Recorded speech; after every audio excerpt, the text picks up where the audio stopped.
ganja, tak už to málo. Suším do tím malým pálím, posílám to dál, je to ganja, tak už to málo. Nejvyšší čas nastal, aby žlutá umotá.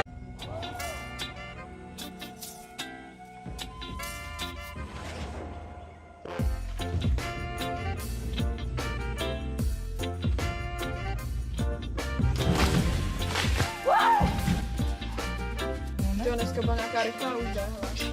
Ty brďo. Máš cukríka. Hele, že ty je tam máš připravený pod stromem a vždycky pro ně jenom chodí. Jo. Hezký, tak jdem na něj. Super, vyto. Který půjdem na něj. Oni z něj byli tak nadšení, že řekli, že ať si jdu odpočinout, což od nich bylo velmi pěkné.